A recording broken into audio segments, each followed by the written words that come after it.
ఉమ్మడి తూర్పు గోదావరి జిల్లా ఈసారి అన్ని పార్టీలకు అత్యంత కీలకంగా మారింది. ఆంధ్రప్రదేశ్లోనే అత్యధికంగా 19 అసెంబ్లీ నియోజకవర్గాలు ఇక్కడ ఉన్నాయి. దీంతో పాటు 3 పార్లమెంటు సీట్లు కూడా ఉన్నాయి. గత ఎన్నికల్లో ఇక్కడ వైసీపీ అత్యధిక స్థానాలు ఎగరేసుకుపోయింది. 3కు 3 పార్లమెంటు స్థానాలను కైవసం చేసుకుంది.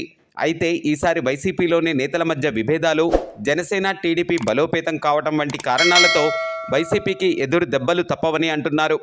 రాజమండ్రితో పాటు రూరల్ నియోజకవర్గం జనసేన టీడీపీ అత్యంత బలంగానే ఉంది. అయితే రాజమండ్రి అర్బన్కి సంబంధించి తెలుగుదేశం పార్టీ నుంచి ఆదిరెడ్డి వాసు, వైసీపీ నుంచి భరత్ పోటీలో ఉన్నారు. అయితే ఆది నుంచి భరత్ ఎంపీగా సరైన రీతిలో ప్రజలకు చేరువ కాలేకపోయారని ఆ పార్టీ నేతలే విమర్శిస్తున్నారు. దీంతో పాటు దుందుడుకు వ్యవహార శైలి ఉన్న భరత్ ప్రజల్లో కూడా మంచి పేరు సాధించుకోలేకపోయారు. ఈ నేపథ్యంలోనే తెలుగుదేశం పార్టీ నుంచి పోటీ చేస్తున్న ఆదిరెడ్డి వాసు ప్రజలను తమ వైపుకు తిప్పుకునే విధంగా అడుగులు వేసి సఫలీకృతులయ్యారన్న వాదనలు వినిపిస్తున్నాయి. దీంతో ఆదిరెడ్డి వాసు జోష్ భరత్ కట్టడి చేయలేకపోతున్నారని ఆరోపణలను ఆ పార్టీ నేతలే చేస్తున్నారు. వాస్తవానికి జనసేన ఉభయ గోదావరి జిల్లాలో తన ముద్ర వేసుకుంది. కూటమిలో భాగంగా ఆదిరెడ్డి వాసు టీడీపీ నుంచి పోటీ చేస్తుండటంతో జన సైనికులు కూడా పూర్తి స్థాయిలో వాసుకు సహకరిస్తున్నారు. ఇక రాజమండ్రి రూరల్కి వచ్చేసరికి కూటమి అభ్యర్థిగా తెలుగుదేశం పార్టీ నుంచి బుచ్చయ్య చౌదరి పోటీ చేస్తుండగా వైసీపీ నుంచి చెల్లుబోయిన వేణుగోపాలకృష్ణ పోటీలో ఉన్నారు.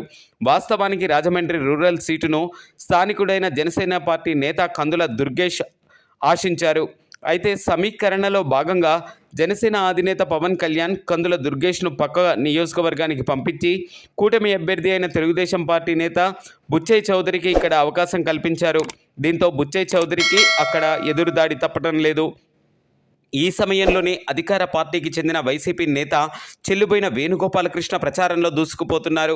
బుచ్చయ్య చౌదరికి స్థానికంగా మంచి పేరు ఉన్నప్పటికీ సరైన సహకారం అందకపోవడంతో పాటు ప్రచారాన్ని ఇప్పటివరకు తీవ్ర స్థాయిలో చేయకపోవడం మైనస్గా మారిందని ఆరోపణలు వినిపిస్తున్నాయి. ఈ అవకాశాన్ని చెల్లుబోయిన వేణుగోపాలకృష్ణ పూర్తి స్థాయిలో వినియోగించుకుంటున్నారు. ఇప్పటికే ఒకసారి నియోజకవర్గాన్ని తిరిగిన వేణుగోపాలకృష్ణ మరొకసారి కూడా నియోజకవర్గాన్ని చుట్టపెట్టేస్తున్నారు. స్థానికులు నాడి మేధావుల రాజకీయ విశ్లేషకులు చెబుతున్న ప్రకారం రాజమండ్రి అర్బన్లో టీడీపీ నుంచి పోటీ చేస్తున్న ఆదిరెడ్డి వాసు ప్రచారంలో దూసుకుపోతుండగా రాజమండ్రి రూరల్ నుంచి వైసీపీ నేత చెల్లుబోయిన వేణుగోపాలకృష్ణ దూసుకుపోతున్నారు. మరి రాజమండ్రి అర్బన్ రూరల్ ఓటర్లు ఎవరిని గద్దెనెక్కిస్తారు అన్నది వేచి చూడాల్సిందే.